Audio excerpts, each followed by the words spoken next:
Kitab Daniel.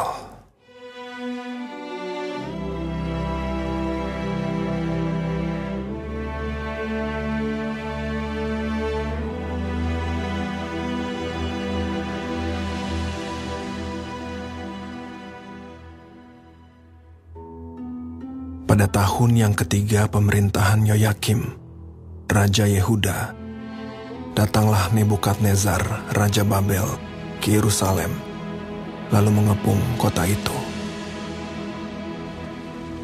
Tuhan menyerahkan Yoyakim, Raja Yehuda, dan sebagian dari perkakas-perkakas di rumah Allah ke dalam tangannya. Semuanya itu dibawanya ke tanah Sinear, ke dalam rumah dewanya. Perkakas-perkakas itu dibawanya ke dalam perbendaharaan dewanya.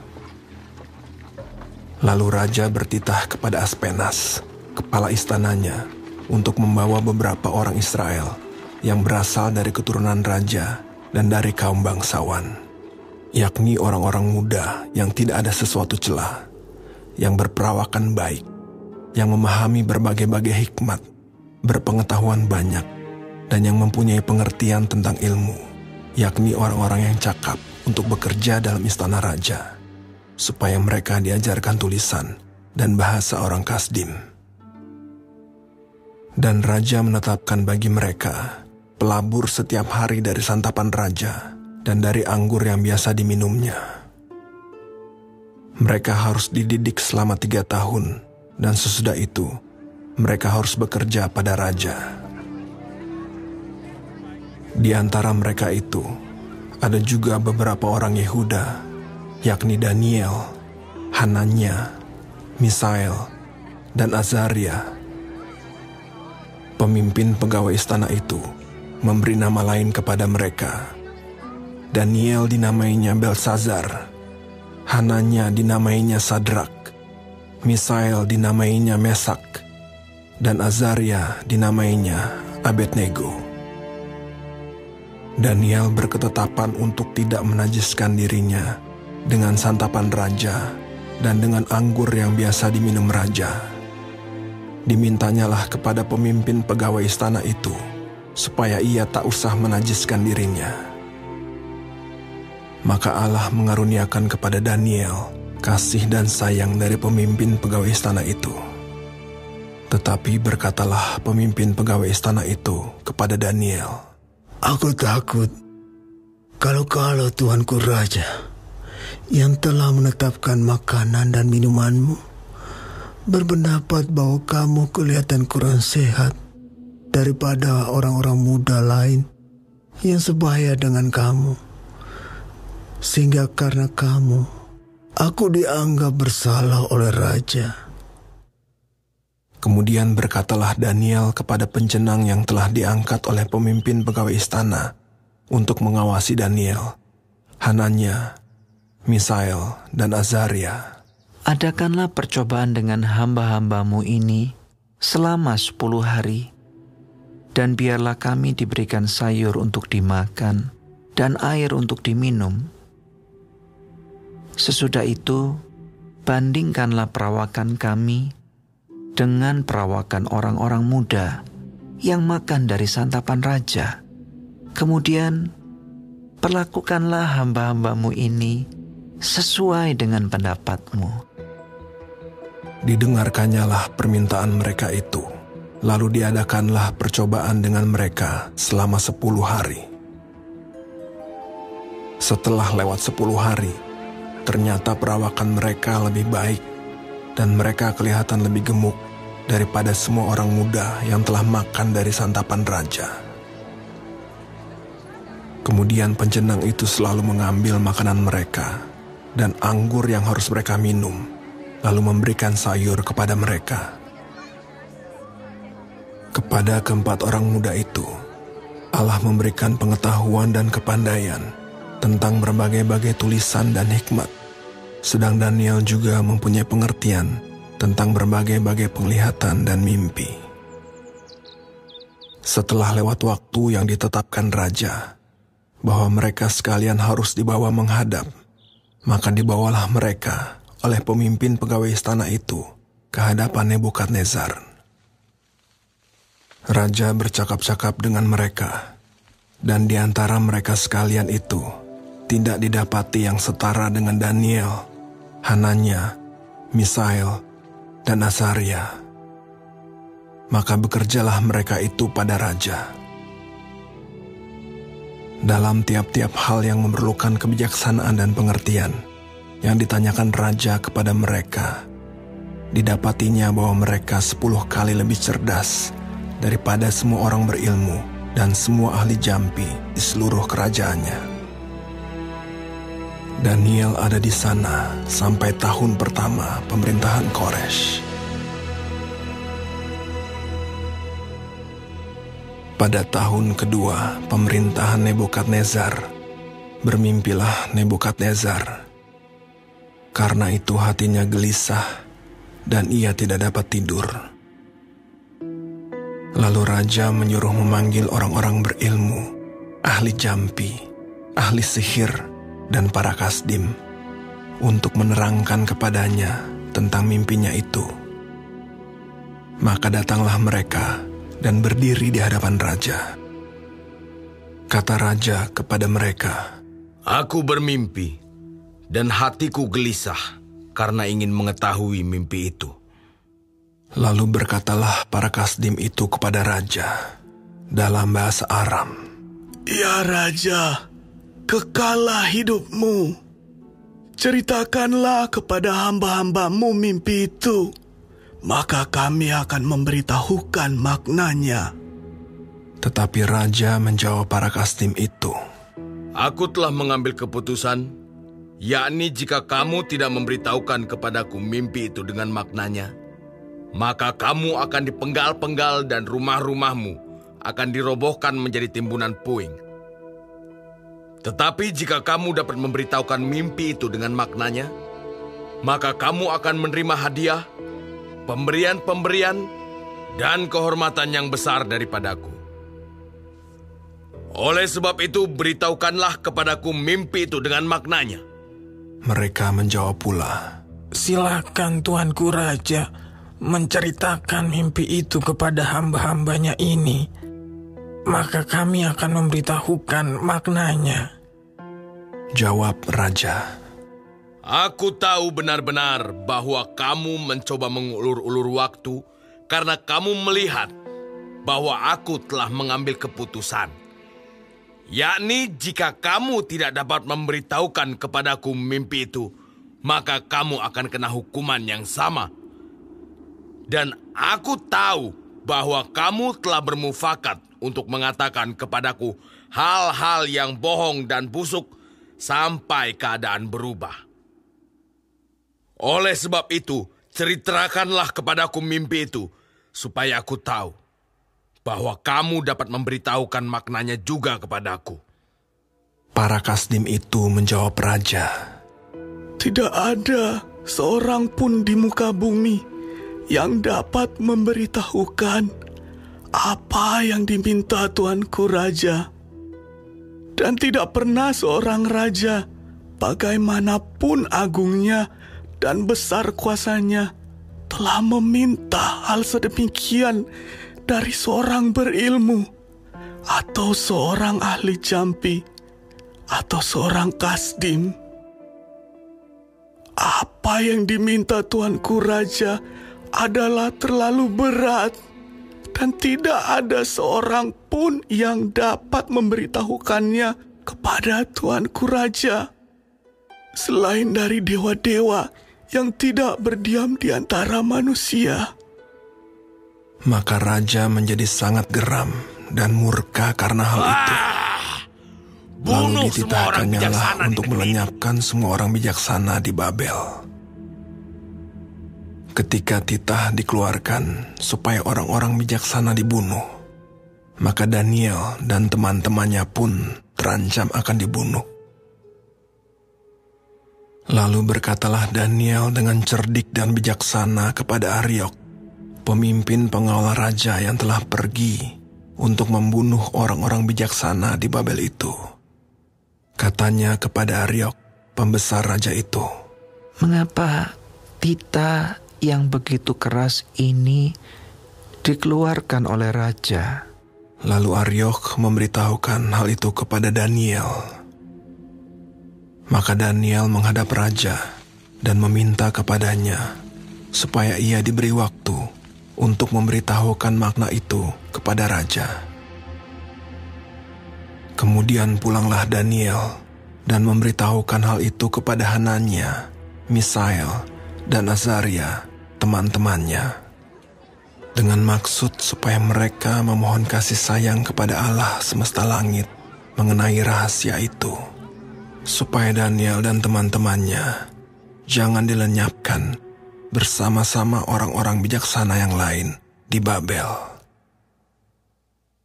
Maka rahasia itu disingkapkan kepada Daniel dalam suatu penglihatan malam. Lalu Daniel memuji Allah semesta langit. Berkatalah Daniel, Terpujilah nama Allah dari selama-lamanya sampai selama-lamanya, sebab daripada Dialah hikmat dan kekuatan. Dia mengubah saat dan waktu. Dia memecat raja dan mengangkat raja. Dia memberi hikmat kepada orang bijaksana dan pengetahuan kepada orang yang berpengertian. Dialah yang menyingkapkan hal-hal yang tidak terduga dan yang tersembunyi. Dia tahu apa yang ada di dalam gelap dan terang ada padanya. Ya Allah, nenek moyangku, kupuji dan kumuliakan Engkau, sebab Engkau mengaruniakan kepadaku hikmat dan kekuatan, dan telah memberitahukan kepadaku sekarang apa yang kami mohon kepadamu. Engkau telah memberitahukan kepada kami hal yang dipersoalkan raja. sebab itu pergilah Daniel kepada Aryok, yang telah ditugaskan raja untuk melenyapkan orang-orang bijaksana di Babel.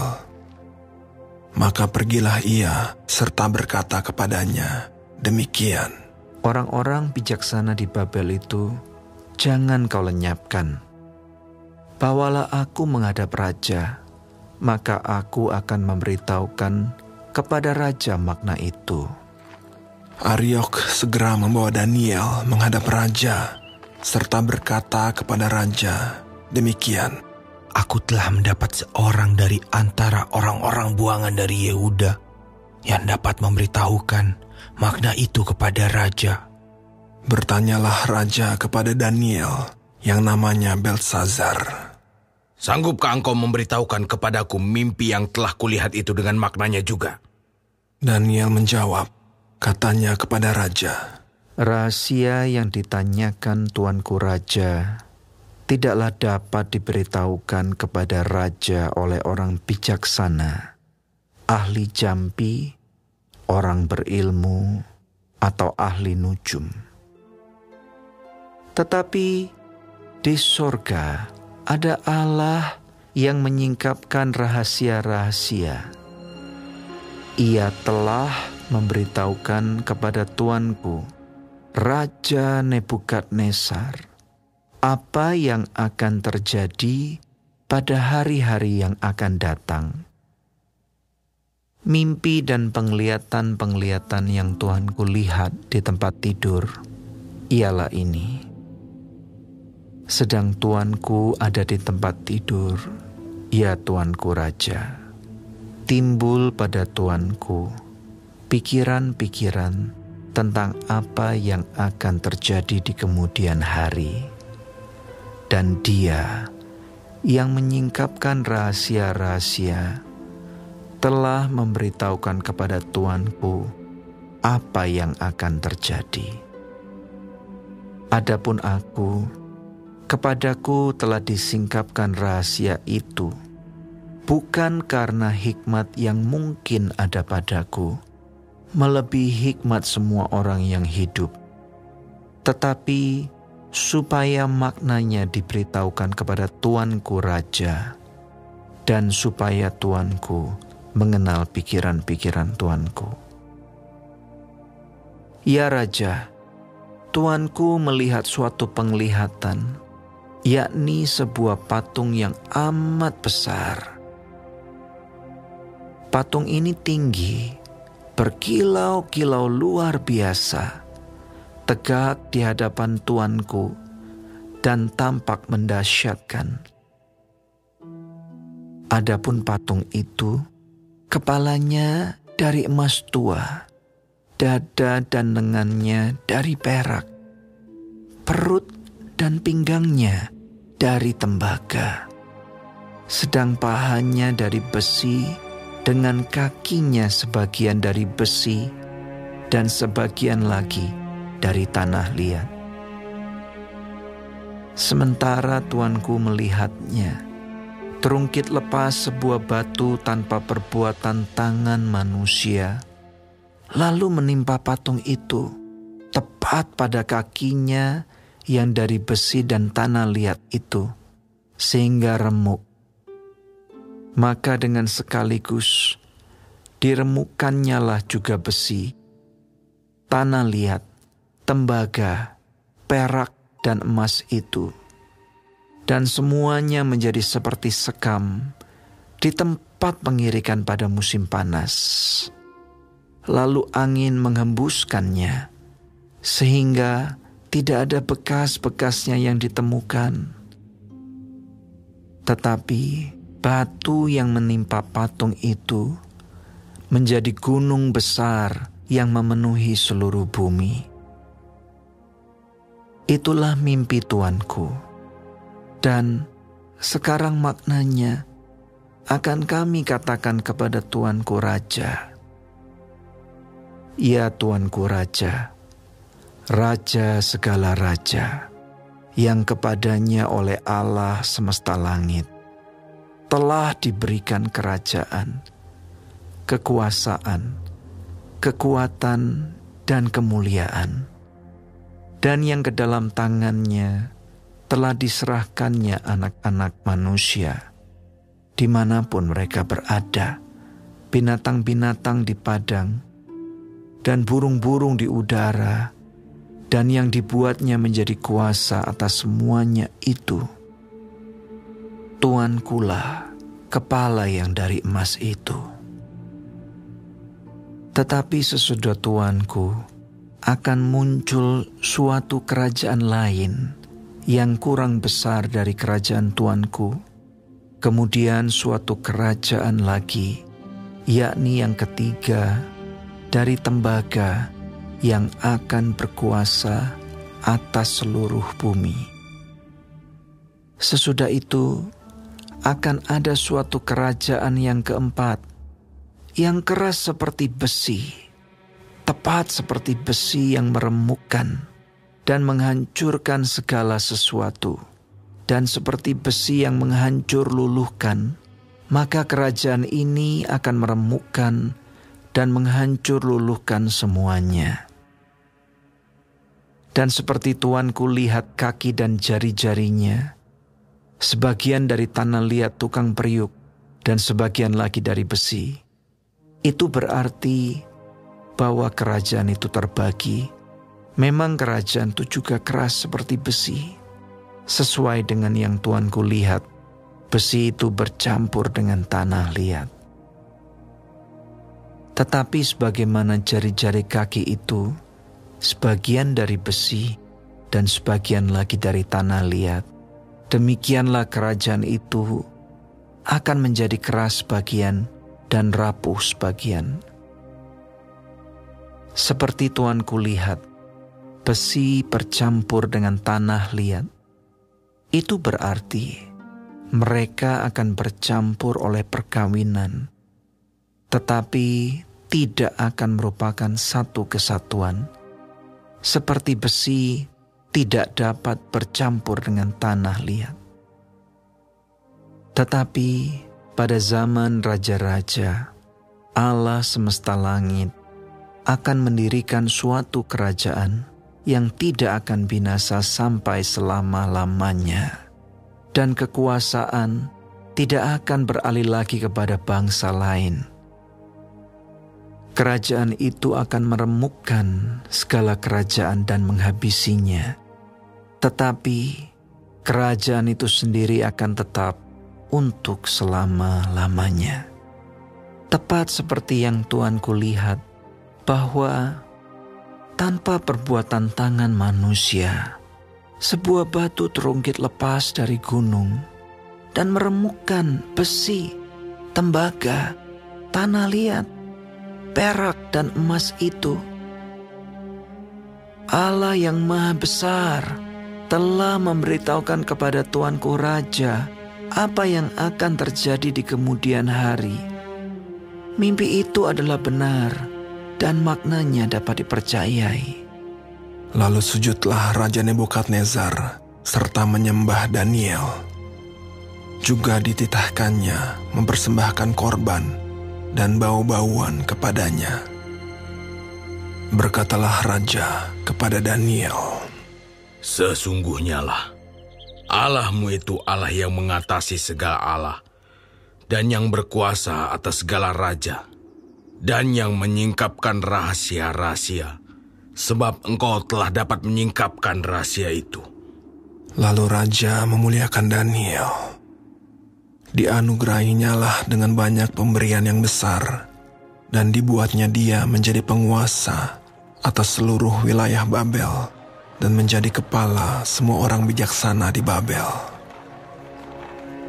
Atas permintaan Daniel, Raja menyerahkan pemerintahan wilayah Babel itu kepada Sadrak, Mesak, dan Abednego, sedang Daniel sendiri tinggal di istana Raja.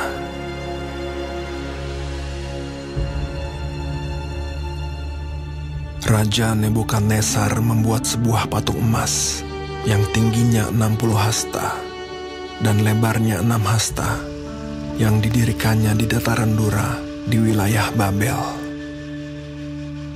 Lalu Raja Nebukadnezar menyuruh orang mengumpulkan para wakil raja, para penguasa, para bupati, para penasihat negara, para bendahara, para hakim, para ahli hukum, dan semua kepala daerah untuk menghadiri pentabisan patung yang telah didirikannya itu.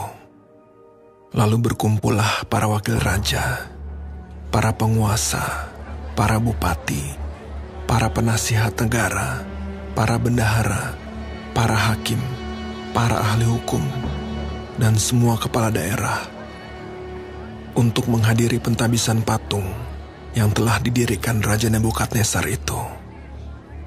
Dan berserulah seorang bentara dengan suara nyaring, "Beginilah dititahkan kepadamu, hai orang-orang dari segala bangsa, suku bangsa, dan bahasa.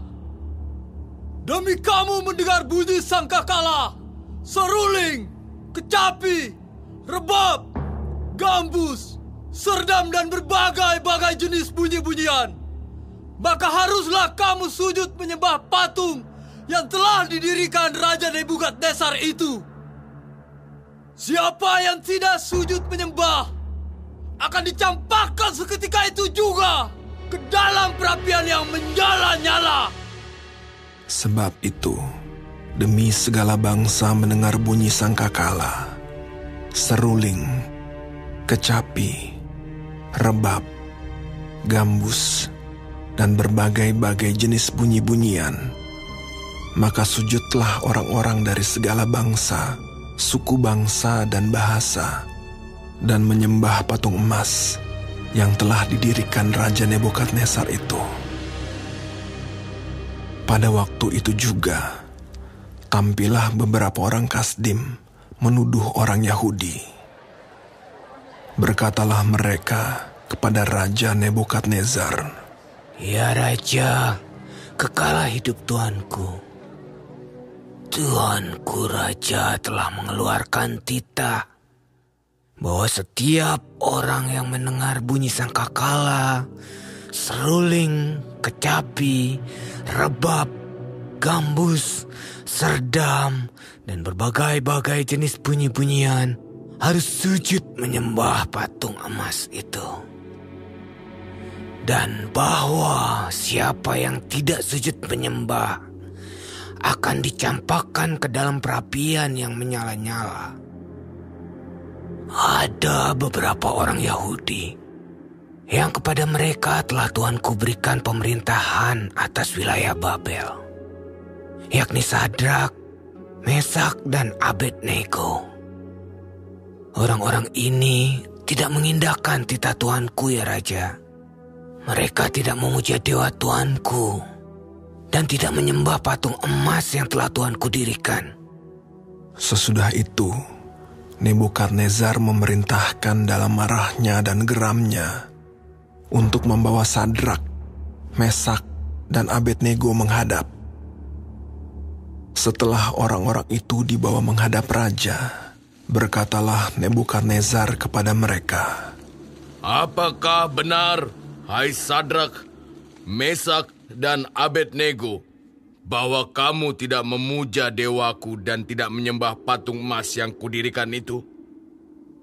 Sekarang, jika kamu bersedia, demi kamu mendengar bunyi sangkakala, seruling, kecapi, rebab, gambus, serdam, dan berbagai-bagai jenis bunyi-bunyian, sujudlah menyembah patung yang kubuat itu. Tetapi jika kamu tidak menyembah, kamu akan dicampakkan seketika itu juga ke dalam perapian yang menyala-nyala. Dan dewa manakah yang dapat melepaskan kamu dari dalam tanganku?" Lalu Sadrak, Mesak, dan Abednego menjawab Raja Nebukadnezar, "Tidak ada gunanya kami memberi jawab kepada Tuanku dalam hal ini. Jika Allah kami yang kami puja sanggup melepaskan kami, maka Ia akan melepaskan kami dari perapian yang menyala-nyala itu dan dari dalam tangan-Mu, ya Raja.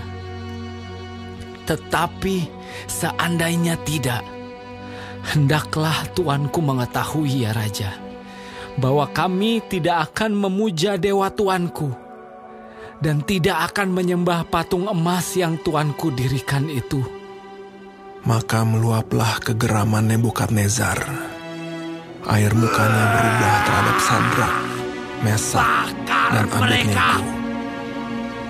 Lalu diperintahkannya supaya perapian itu dibuat 7 kali lebih panas dari yang biasa.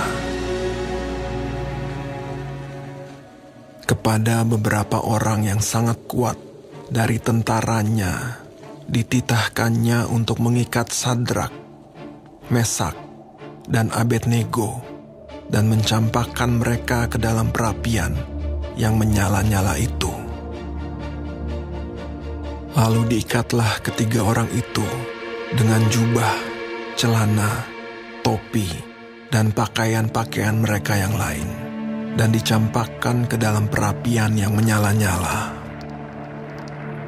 Karena titah raja itu keras, dipanaskanlah perapian itu dengan luar biasa, sehingga nyala api itu membakar mati orang-orang yang mengangkat Sadrak, Mesak, dan Abednego itu ke atas.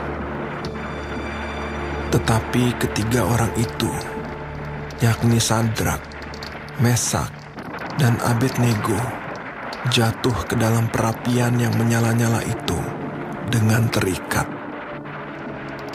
Kemudian terkejutlah Raja Nebukadnezar, lalu bangun dengan segera. Berkatalah ia kepada para menterinya, "Bukankah 3 orang yang telah kita campakkan dengan terikat ke dalam api itu?" Jawab mereka kepada raja, "Benar, ya Raja."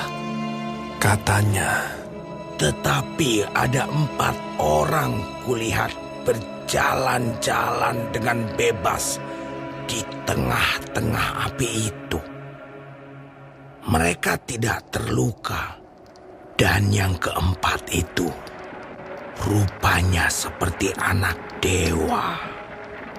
Lalu Nebukadnezar mendekati pintu perapian yang bernyala-nyala itu. Berkatalah ia, "Sadrak, Mesak, dan Abednego, hamba-hamba Allah yang maha tinggi, keluarlah dan datanglah kemari. Dan para wakil raja, para penguasa, para bupati, dan para menteri raja datang berkumpul. Mereka melihat bahwa tubuh orang-orang ini tidak mempan oleh api itu, bahwa rambut di kepala mereka tidak hangus, jubah mereka tidak berubah apa-apa, bahkan bau kebakaran pun tidak ada pada mereka. Berkatalah Nebukadnezar, Terpujilah Allahnya Sadrak, Mesak, dan Abednego. Ia telah mengutus malaikatnya dan melepaskan hamba-hambanya yang telah menaruh percaya kepadanya dan melanggar titah raja, dan yang menyerahkan tubuh mereka karena mereka tidak mau memuja dan menyembah Allah manapun kecuali Allah mereka.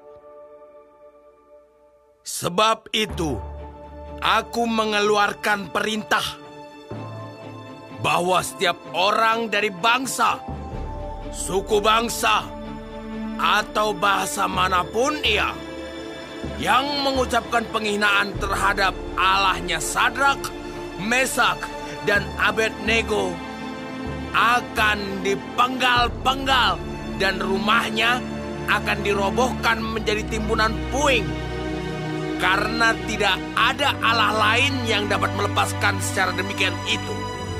Lalu raja memberikan kedudukan tinggi kepada Sadrak, Mesak, dan Abednego di wilayah Babel.